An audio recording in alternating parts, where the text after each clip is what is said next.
Dans les 2 leçons précédentes, nous avions cherché à expliquer les variations du poids en fonction de l'âge, que ce soit de manière linéaire ou de manière polynomiale, ou encore en introduisant d'autres nouvelles variables explicatives. Mais ce qui était supposé dans ce genre de modèle, c'est que le lien est indiscutable. Ce qu'il fallait déterminer, c'est tout simplement la nature de ce lien. Dans ce chapitre, et celui qui va suivre, c'est ce lien que nous allons explorer. Il n'est pas préétabli d'avance, c'est ce que nous allons chercher. Donc, la différence entre les deux, celui-là et celui qui va suivre, et les deux qui ont précédé, c'est que là-bas, le lien était existant, on ne le discute pas. La seule question qu'on se posait, c'était quel type de relation pouvait lier le poids à l'âge ou le poids à l'âge et au facteur nutrition, éventuellement d'autres facteurs. Ici, le lien n'est pas évident et c'est ce que nous allons essayer d'explorer. Donc, modèle d'analyse de la variance à un facteur.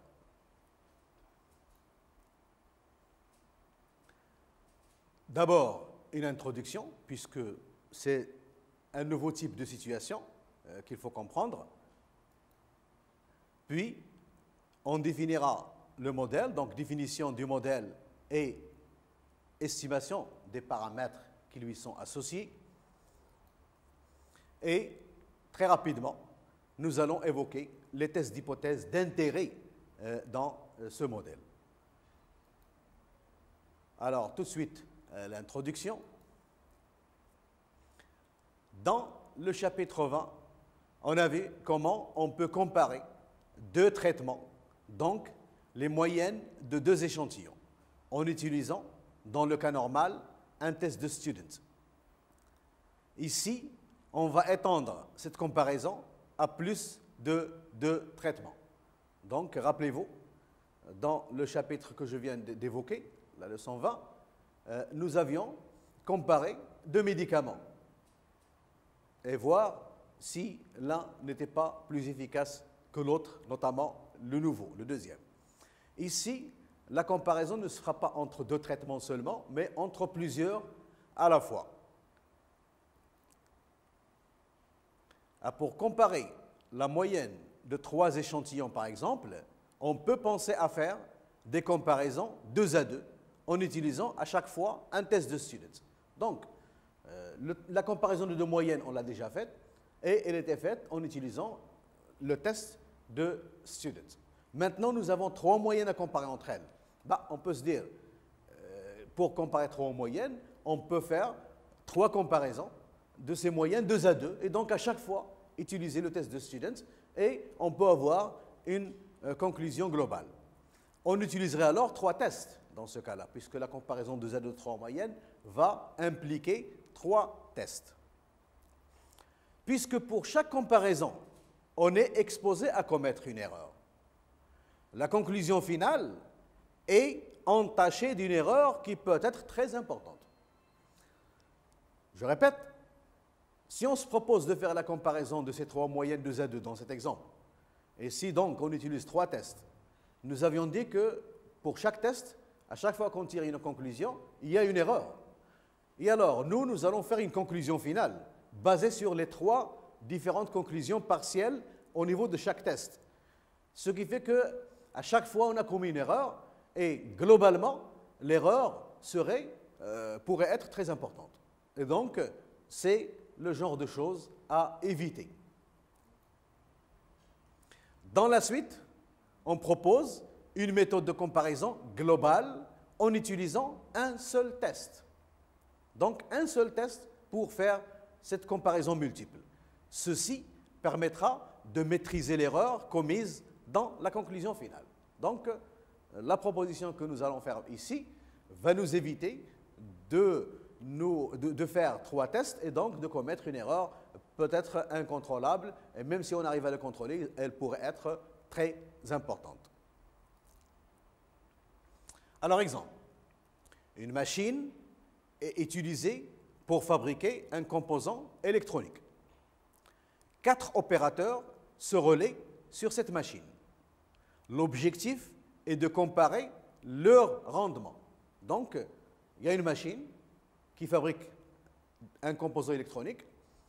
Cette machine-là, il y a 3 opérateurs qui se relèvent. Il y a un qui va travailler pendant 8 heures, et il va partir, il y a un deuxième et un troisième.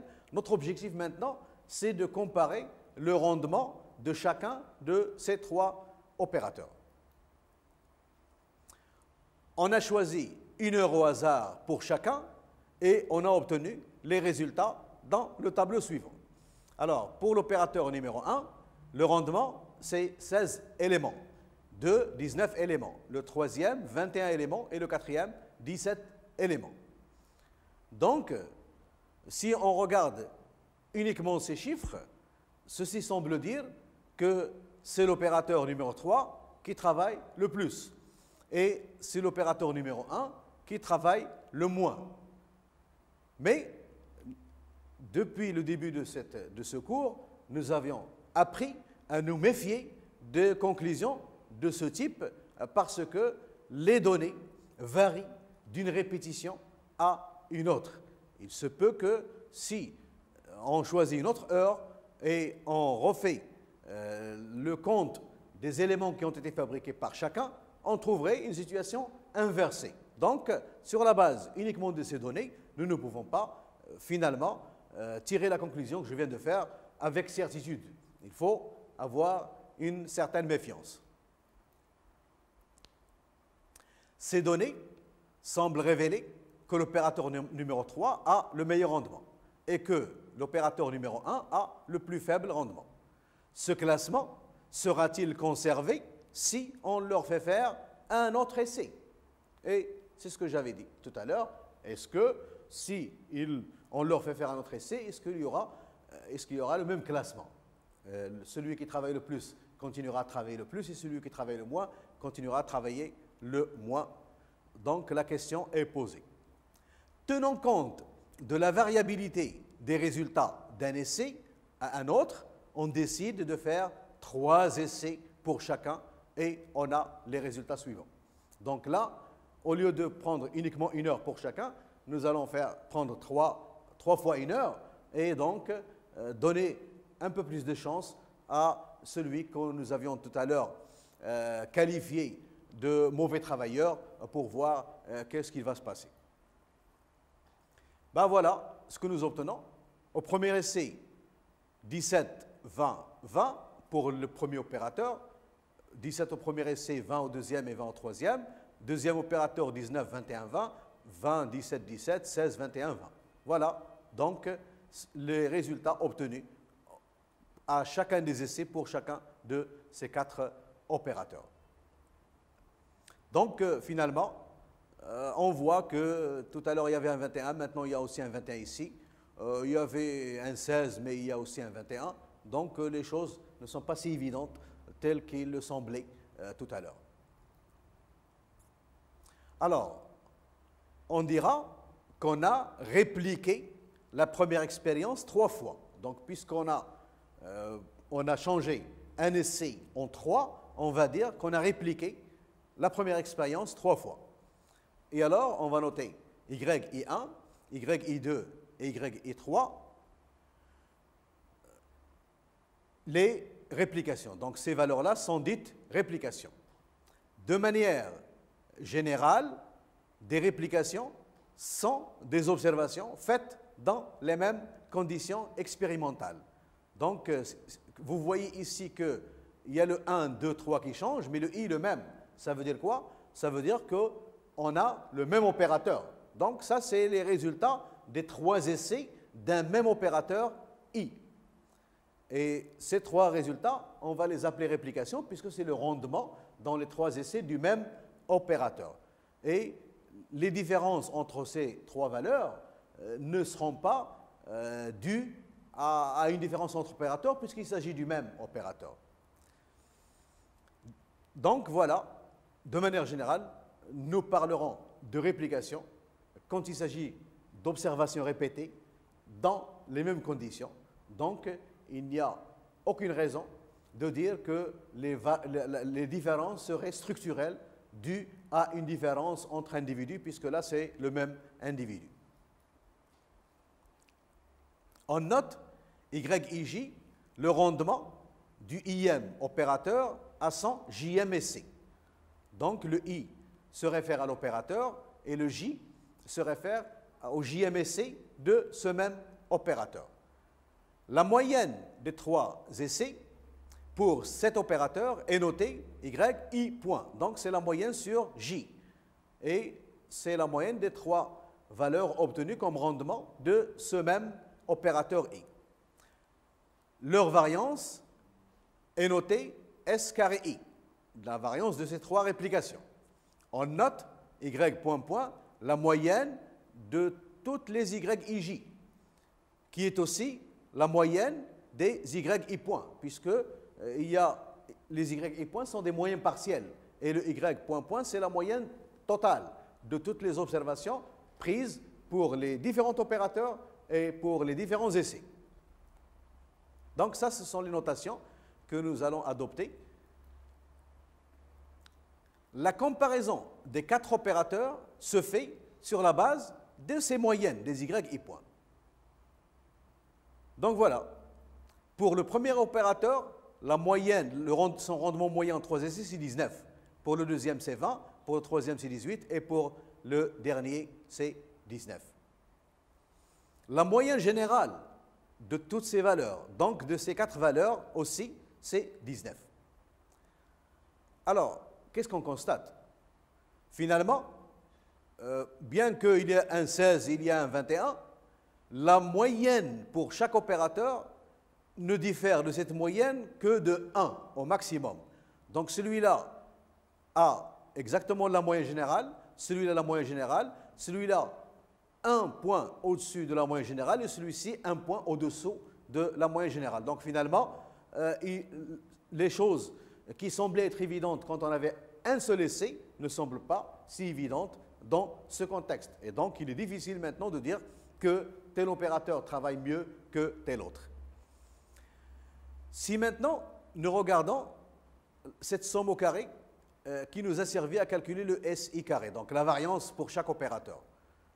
Ici c'est 6, c'est, si vous voulez, 17 moins 19 au carré, 20 moins 19 au carré et 20 moins 19 au carré. Et finalement, divisé par 3, puisqu'il y a 3 essais, ça nous donne 2. 2 divisé par 3, ça nous donne 2 tiers. 6 divisé par 3, c'est 2. 14 divisé par 3, c'est 14 tiers. Donc voilà les variances de chaque petit échantillon ici qui est constitué par les résultats des 3 essais de chaque opérateur. Donc l'observation capitale, c'est celle que je viens de faire ici, c'est que finalement ces moyennes ne diffèrent pas beaucoup de la moyenne générale et donc ne diffèrent pas beaucoup entre elles, bien qu'elles sont constituées par des données qui peuvent avoir une variabilité très grande. Ici, par exemple, c'est 14 sur 3, c'est la variabilité de ces données parce qu'on passe de 16 à 21. Il y a une grande variabilité, mais ici, la variabilité est plus faible puisque 19, 20 et 21, il y a peu de variabilité. Donc, la variabilité au sein des observations est très grande, mais la moyenne n'est pas très différente d'un opérateur à l'autre. Les moyennes YI point diffèrent de leur propre moyenne Y point point par O plus 1. Ça, je l'ai déjà dit. En fait, ce qu'on note S indice B, c'est la somme des YI point moins Y point point au carré.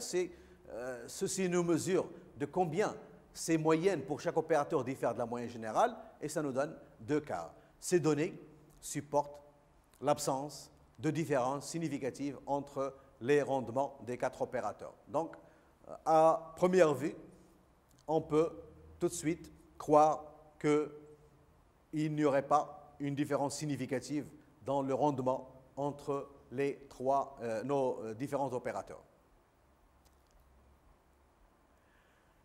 Si plutôt on a le tableau suivant, contrairement à ce que nous avions auparavant, nous avons toujours nos opérateurs 1, 2, 3, 4. Voilà les rendements pour chaque opérateur dans les 3 essais. Voilà les moyennes pour chaque opérateur, 19, 23, 14 et 24. Là, les choses semblent être très différentes. Il y a, même en donnant une chance supplémentaire à ces opérateurs pour faire 3 essais, il y a quand même une différence assez importante. Ici, c'est 24 et ici, c'est 14. Il y a une différence très importante entre 24 et 14. La moyenne générale de ces données, qui est aussi la moyenne générale de ça, c'est 20. Et alors, les écarts entre ces valeurs, pas toutes, mais disons celle-ci par exemple est 20, c'est un écart très très important. Alors, si nous revenons maintenant ici, nous constatons que cette colonne reste inchangée comme dans le tableau précédent. Reste inchangée comme dans le tableau précédent. Et ça, c'est une remarque importante à retenir. Bien que les moyennes ont changé énormément et ils ont pris un sacré écart entre elles parce qu'on a modifié ces données. La différence entre les y points et y point point va jusqu'à 6 cette fois-ci, et non pas 1 comme tout à l'heure. Et alors, le S carré B, la variabilité de ces moyennes par rapport à leurs propres moyens est devenue assez importante, c'est 62 sur 4. C'est quand même quelque chose d'important.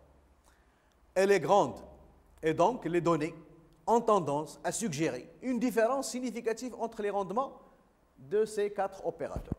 Donc maintenant, il y a une différence de taille et apparemment, ces données nous disent qu'il y a différence entre ces opérateurs et ils ne travaillent pas de la même façon. Il y en a certainement un ou deux qui travaillent beaucoup plus qu'un ou deux.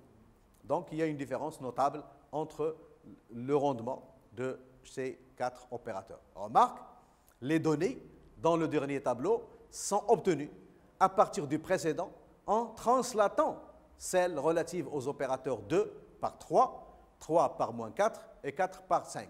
Donc, ce nouveau tableau a été obtenu artificiellement à partir du premier pour faire apparaître justement cette différence. Et donc, nous n'avions fait que translater. Pour le premier opérateur, on a rajouté 3 partout. Pour le troisième, on a soustrait moins 4 partout. Et pour le quatrième, on a rajouté 5 à tous ces rendements. Donc, c'est un petit peu artificiel. Et le but, c'est d'illustrer la différence entre les deux tableaux et comment on peut finalement, dans un premier cas, ne pas être vraiment pour dire qu'il y a différence, et dans un deuxième, il y a une évidence pour dire qu'il y a une différence. C'était fait pour. Ce que nous avions fait ici est un petit peu exagéré. Alors, S carré B a beaucoup varié du premier tableau au deuxième, alors que S carré W est égal à 7 tiers dans les deux cas, et donc est resté inchangé. Donc, les deux quantités que j'ai introduites dans le tableau et sur lesquelles je suis en train de revenir ici, la première est très sensible aux différences entre les rendements des 4 opérateurs. La deuxième n'est pas du tout sensible, elle n'a pas changé. Ici, il n'a pas changé du tout, puisque nous avions uniquement opéré des translations. Mais même si on n'avait pas opéré des translations, les changements seraient peu sensibles en ce qui concerne le S carré W que S carré B.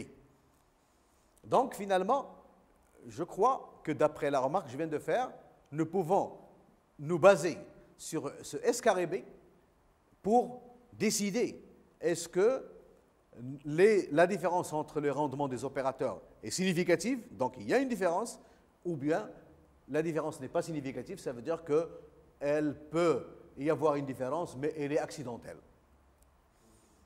Momentanée, parce que nous avions choisi des heures où on a obtenu cette différence. Si on continue à choisir d'autres heures, les choses risquent de se compenser et que finalement, et globalement, les 4 opérateurs donneraient le même rendement.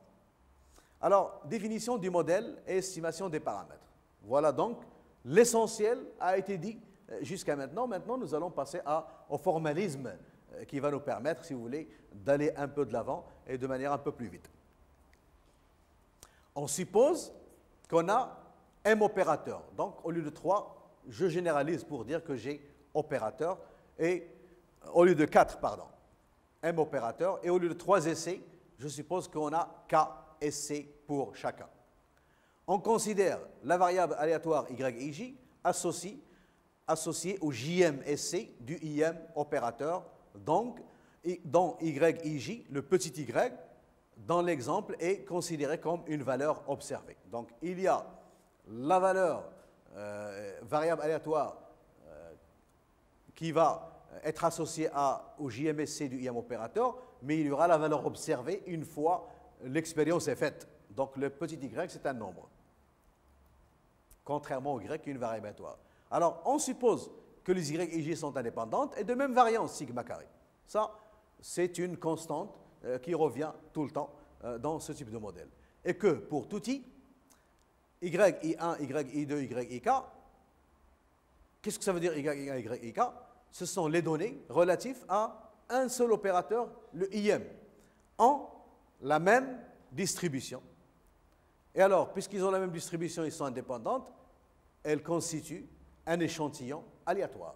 Donc, pour chaque opérateur, nous avons un échantillon aléatoire de k variables aléatoires indépendantes de même distribution, qui sont associées au rendement des différents essais qui sont au nombre de cas. On qualifiera aussi de réplication. On les qualifiera aussi de réplication. Ces k variables aléatoires, ce sont les rendements des k essais du même opérateur, donc ce sont des réplications. Et alors, l'espérance mathématique de YIJ, c'est mu-i. Alors, pourquoi mu-i? Nous avions déjà dit que les YIJ, pour différentes valeurs de J, sont identiquement distribuées. Donc, l'espérance ne dépend pas de J, elle est la même pour des différentes valeurs de J, qui sont en fait les différents essais du IM opérateur. Si epsilon ij est la différence entre YIJ et son espérance mathématique, et eta i, c'est cette espérance mathématique moins la moyenne des espérances mathématiques de toutes les variables qu'on a. Donc, y point, c'est la moyenne d'yi sur i. Donc, on va noter eta i, cette différence. Alors, l'espérance de epsilon ij est égale à 0. Là, rien de nouveau, c'est ce que nous avions supposé tout à l'heure. Mais, d'après cette façon de définir eta i, on peut vérifier que la somme de eta i est égale à 0, puisque ça, c'est la moyenne de ces valeurs. Donc, la somme est nulle. Et alors, notre YIJ, on peut l'écrire comme étant mu point plus eta i plus epsilon ij. Donc, ceci, c'est en fait mu i qui est écrit sous cette forme. Cette dernière relation définit un modèle d'analyse de la variance à un facteur. Voilà donc un modèle d'analyse de la variance à un facteur. L'observation est égale à une constante plus une autre constante indexée par i plus une variable aléatoire qui représente les écarts de ce YIJ par rapport à cette moyenne qui est représentée par la somme de ces deux constantes. Il ressemble au modèle de régression linéaire, sauf que là, ce terme n'est pas une constante inconnue proportionnelle à un âge connu, mais c'est une constante inconnue toute seule. Ce n'est pas du tout une constante inconnue proportionnelle à une valeur d'âge connu. C'était ça la différence entre le modèle d'analyse de la variance à un facteur et le modèle de régression linéaire simple. Cette dernière relation, comme on a dit, définit le modèle.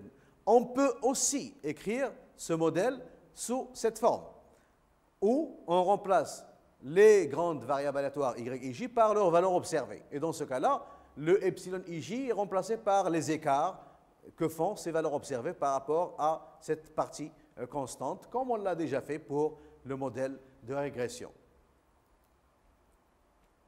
Le facteur est l'opérateur, puisqu'on parle d'un modèle d'analyse de la variance à un facteur.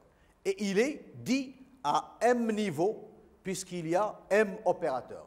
Donc, puisque notre but, c'est de comparer le rendement des opérateurs, le facteur ici, c'est le facteur opérateur.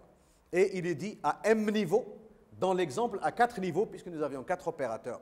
Donc, on parle d'un facteur à m niveaux.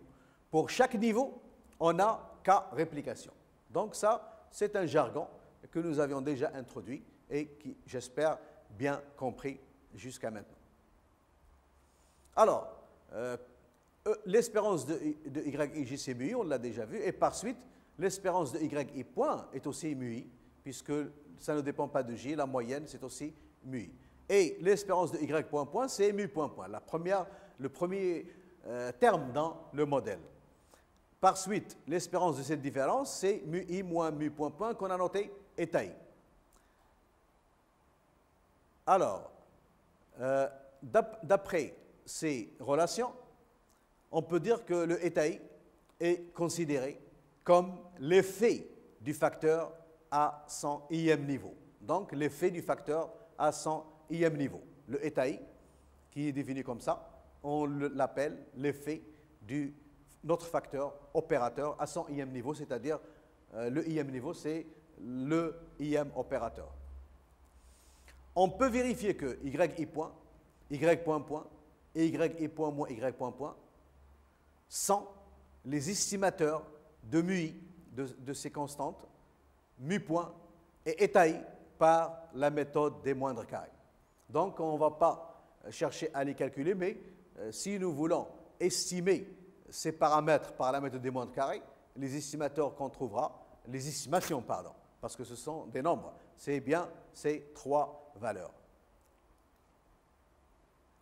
Alors, ce sont les valeurs des paramètres qui rendent minimale la quantité traditionnelle qui est écrite comme ça, où on peut remplacer mu i par cette valeur-là, et donc ici on peut minimiser par rapport à mu i, ici on peut minimiser par rapport à mu point point et eta i, et dans tous les cas nous avons les valeurs estimatives de mu point point et de eta i, et éventuellement de mu i, puisque la somme de ces deux valeurs c'est celle-ci. Alors, les estimateurs correspondants, maintenant nous passons aux variables aléatoires, aux statistiques.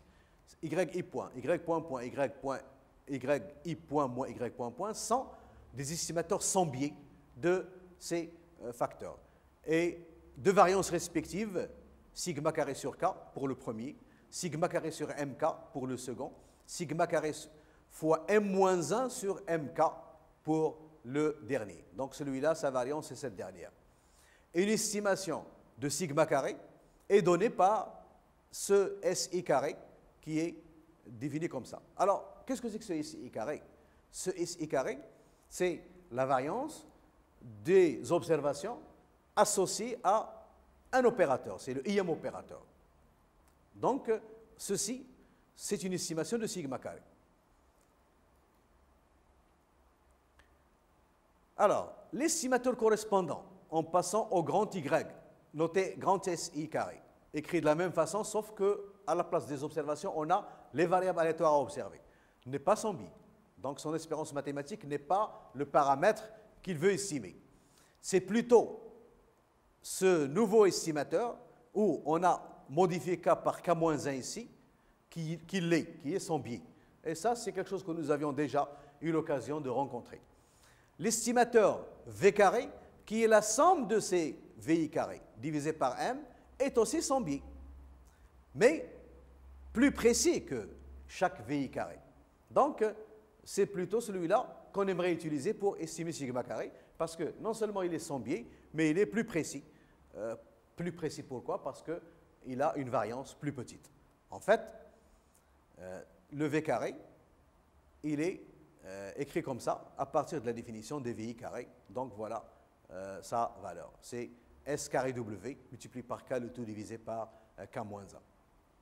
Alors, multiplie par K parce que dans la définition de S carré W, on a divisé la somme des carrés par K. Donc, on remultiplie par K et redivisé par K-1 pour finalement changer ce K en K-1. Bon, on en arrive donc à la dernière partie de cette leçon, c'est les tests d'hypothèse. Mais c'est en fait l'essentiel de cette leçon. Je crois qu'on a pratiquement tout préparé pour être en mesure de faire des tests d'hypothèse. Alors, pour tester l'hypothèse d'absence de différence entre les rendements des différents opérateurs, qui sont au nombre de M ici, et dans l'exemple, ils étaient 4. Donc M généralise un petit peu le 4.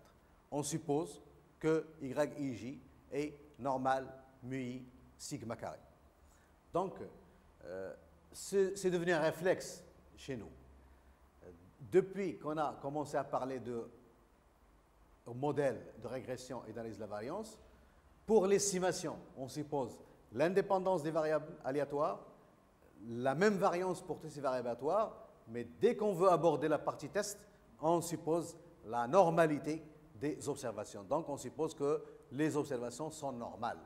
C'est un réflexe et on sait pourquoi, parce que nous allons utiliser les distributions basées sur la normale qu'on qualifie soit de student, soit de Key2, soit de Fisher, telle qu'on l'avait déjà introduite dans un chapitre ultérieur. Alors, puisque EY point est égal à MUI, l'hypothèse à tester est tout simplement l'absence de différence entre les différents opérateurs, c'est mu1 égale mu2 égale jusqu'à mu-m. Et donc, s'ils sont toutes égales, la valeur commune, c'est leur propre moyenne. Ou encore, vu la définition de eta i, h pourrait s'écrire aussi eta i est égal à 0, puisque mu-i moins mu-point, c'est eta i. Donc, si ces mu-i sont identiques et donc identiques à mu-point, ceci serait nul. Et donc, l'hypothèse à tester, c'est eta i égale à 0. Rappelez-vous que ce eta i, nous l'avions déjà qualifié de l'effet du IM opérateur.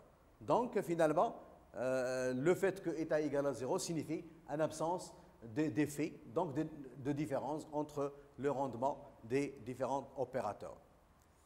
Alors, VI carré, qui est la somme sur IJ, YIJ moins YI point, mais sur J au carré divisé par K moins 1, mesure les variations entre les réplications associées au IM opérateur. Et donc, ce V carré n'est pas sensible au fait qu'il y a différence ou pas entre les opérateurs. Ça, on l'a déjà dit. Donc, on l'a déjà dit, ceci n'est pas sensible parce que ça fait comparer les observations entre leurs moyennes pour chaque opérateur. Et donc, ça ne fait pas comparer des observations d'un opérateur à un autre. Sous H seulement, c'est-à-dire si il y a absence de différence entre les différents opérateurs. Ce U carré, qui est calculé comme étant la somme des YI point moins Y point point au carré divisé par M moins 1, est un estimateur sans biais de sigma carré sur K. Et donc, K U carré est un estimateur sans biais de sigma carré. Donc, nous avions déjà vu un estimateur sans biais de sigma carré. Maintenant, nous avons un nouveau estimateur sans biais de sigma carré, mais il ne l'est que si l'hypothèse à tester H est vraie.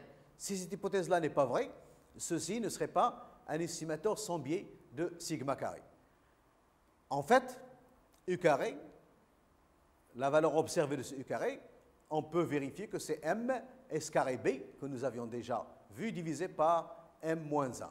Donc ça, c'est la formule pratique pour calculer ce U carré, qui semble être la valeur observée d'un estimateur sans biais de sigma carré dans le cas où H est vrai, en l'absence de différence entre nos opérateurs. On rejette H quand F, qui est égal à K fois le rapport U carré sur V carré supérieur à C, où C est obtenu à partir d'une table de Fisher à M-1, M fois K-1 degré de liberté. Rappelez-vous que le Fisher est déterminé par un couple de degrés de liberté. Un degré de liberté du numérateur et un degré de liberté du dénominateur. Alors, pourquoi on rejette H quand on a ceci? J'ai déjà dit que ce V carré est insensible au fait qu'il y a une différence entre les opérateurs ou pas, puisque ce V carré est calculé dans des sommes au carré qui font comparer les réplications pour un même opérateur par rapport à leur propre moyenne. Donc, qu'il y ait différence entre opérateurs ou pas, ça ne se verra pas à ce niveau-là. Ça se verrait plutôt à ce niveau-là, à U carré. Donc, c'est ce U carré qui est sensible à une différence entre le rendement des opérateurs. Et rappelez-vous, ce U carré, c'est la valeur observée de grand U carré qui était un estimateur sans biais de sigma carré quand l'hypothèse attestée est vraie. Mais quand l'hypothèse attestée n'est pas vraie, le U carré n'était pas un estimateur sans biais. Et donc, le U carré, justement, c'est la statistique sensible à la variation ou à la différence entre nos différents opérateurs. Donc, ici, M-1, pourquoi? Parce que ici, on est en train de comparer les M réplications à leur propre moyenne. Donc, M moins 1, puisque c'est la somme des réplications qui sont au nombre de M moins la moyenne. Ici, c'est M K moins 1. Pourquoi? Parce qu'on est en train de comparer les moyennes pour chaque opérateur à leur propre moyenne. Et ils sont au nombre de K moins 1. Mais multiplié par M, c'est parce que finalement on fait ça M fois. Donc le M, c'est un degré de liberté qui va nous permettre d'accéder à une table de Fisher de la manière la plus correcte. Je crois que finalement j'ai inversé les choses, donc je corrige. Ici, on est en train de comparer plutôt les moyennes pour chaque opérateur à leur propre moyenne. Et ici, on est en train de comparer pour chaque opérateur qui sont au nombre de M, la moyenne, les réplications à leur propre moyenne. Donc c'est ceci le degré de liberté de cette quantité-là qui est un estimateur sans biais systématique de sigma carré. Mais celui-là, il l'est uniquement quand l'hypothèse attestée est vraie. Donc, je l'avais déjà dit, le M-1, c'est le degré de liberté associé au numérateur, et le M facteur de K-1, c'est le degré de liberté associé au dénominateur. Le rapport F, donc valeur observée de U carré divisé par V carré multiplié par K, à une constante près, c'est S carré B sur S carré W que nous avions déjà vu dans les deux tableaux. Alors, B, je m'excuse d'avoir adopté cette notation, mais ça me rappelle la notation anglo-saxon qui dit between, entre, opérateur, et le W c'est within, en sein des opérateurs. Donc celle-là, c'est des comparaisons qui se font opérateur par opérateur, différentes réplications à la moyenne, mais celle-ci, c'est une comparaison qui se fait entre opérateurs. C'est pour ça que je mets ici B pour signifier between, donc entre, et ça, within, au sein. Je crois que finalement, l'essentiel a été dit, et pour chercher cette constante, je ne l'ai pas répété puisque je l'ai déjà dit à maintes reprises, il suffit d'aller dans une table de Fisher, je crois que c'est dit ici, à partir de ces deux degrés de liberté. Donc, dans notre exemple, on avait 4 opérateurs. Donc le M était égal à 4 et le M-1 serait 3. On avait 3 essais pour chaque opérateur. Donc le K était égal à 2. À 3, pardon. Donc le K-1 c'est 2. Donc ceci serait égal à 6. On rentrera dans une table de Fisher avec 3, 6, le couple 3-6 degrés de liberté. Donc je crois que c'est suffisant pour ce qui est de ce modèle d'analyse de la variance à un facteur. Et je peux maintenant tout simplement vous rappeler que si vous avez besoin de questions ou d'exercices, comme d'habitude, il suffira pour ça de vous référer au site web Inunetuno et pour cela, un clic suffit sur Mednetu et merci.